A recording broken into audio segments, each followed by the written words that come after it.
Assalamualaikum warahmatullahi wabarakatuh. Perkenalkan, nama saya Abdul Muntolib.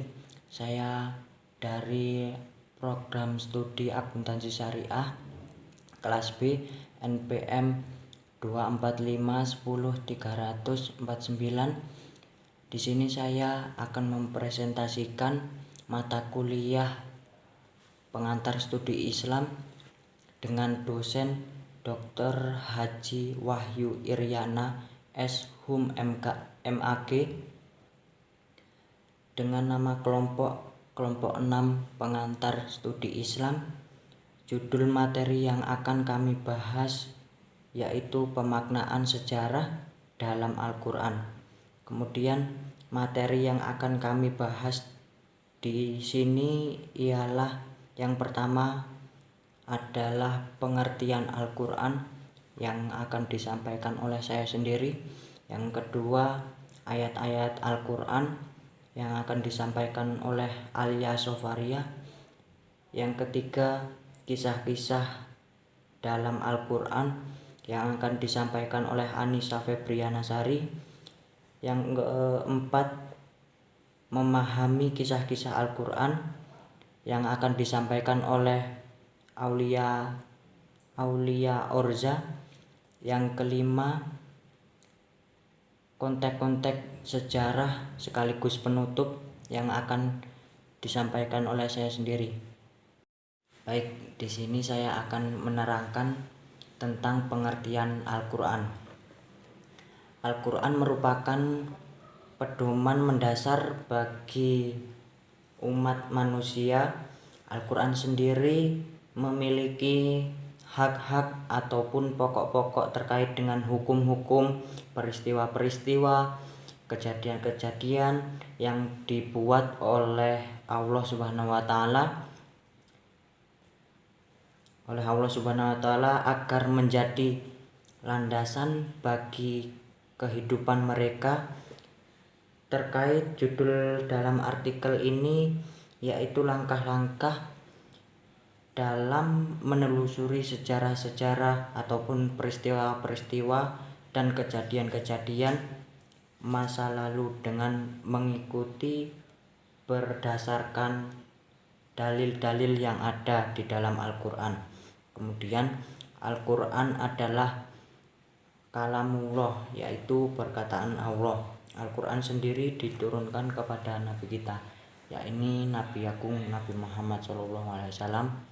Izin memperkenalkan diri, nama saya Alia Sofaria, NPM 24510300062, akan melanjutkan materi tentang ayat-ayat Al-Quran dan sejarah.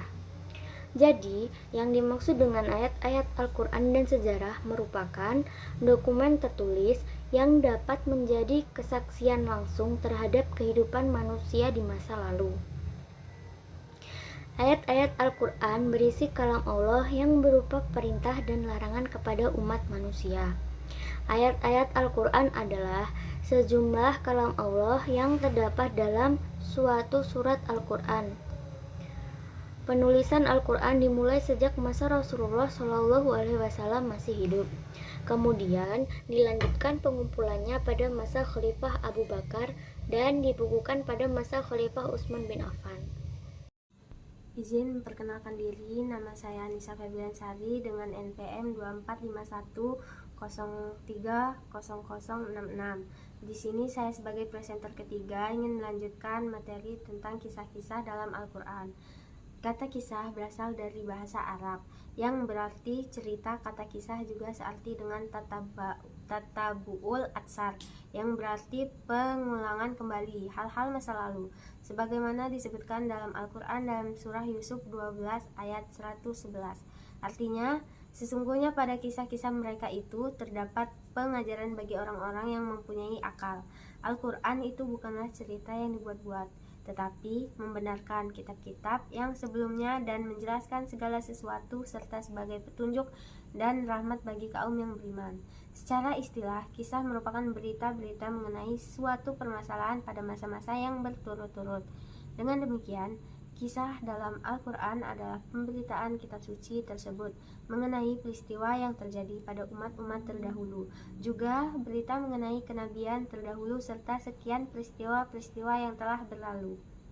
Adapun faedah-faedah dari kisah-kisah dalam Al-Quran tersebut, menurut Manaqalil Fatan, sebagaimana dikutip Muhammad Zirzin dari keseluruhan kisah-kisah dalam Al-Quran, memiliki beberapa tujuan. Pertama, menetapkan adanya wahyu dan kerasulan. Kisah para nabi terdahulu dilukiskan dengan indah dalam Al-Quran, terutama ketika para nabi sedang berdakwah menyebarkan agama Allah yang Maha Esa. Kedua, menunjukkan kehebatan Al-Quran. Ketiga, mengandung kisah-kisah besar terhadap kisah-kisah tersebut agar pesan-pesannya lebih mantap dan melekat dalam jiwa. Menurut Izin perkenalan diri, nama saya Aulia Oriusativa dengan NPM 2451030076. Di sini saya akan melanjutkan materi yaitu memahami kisah-kisah dalam Al-Quran. Yang pertama, kisah-kisah dalam Al-Quran memiliki realistis yang diyakini kebenarannya. Kisah itu juga merupakan bagian dari ayat-ayat yang telah diwahyukan. Yang kedua, kisah dalam Al-Quran yang dimaksud untuk mewujudkan tujuannya yang asli, yakni cita-cita keagamaan yang menyiratkan kebenaran, pelajaran, dan keperingatan. Yang ketiga, Al-Quran bukanlah kitab sejarah, apalagi kitab dongeng. Karena itu, kisah yang diceritakan tidak harus kronologis dan terperinci. Dan yang keempat, kisah dalam Al-Quran adalah petikan sejarah. Informasi di dalamnya sudah pasti benar dan merupakan ujian keimanan bagi kita. Baik, di sini saya akan melanjutkan materi dari yang barusan diterangkan oleh saudara kita, teman kita, Aulia Orja. Di sini saya akan menerangkan materi tentang konteks sejarah.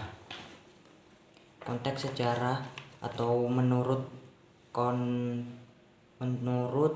Kuntowijoyo, sejarah memiliki unsur dua, yaitu visi dan misi. Visi dan misinya yaitu adalah amar ma'ruf, nahi munkar, dan elaborasi. Pengertian amar ma'ruf adalah memanusiakan manusia. Dalam membahas konteks sejarah, Al-Quran membahas yang paling dalam pengertiannya, yaitu perubahan dalam sejarah. Realita yang jelas, tegas, dan tuntas. Kemudian hanya itu dari saya dan teman-teman saya.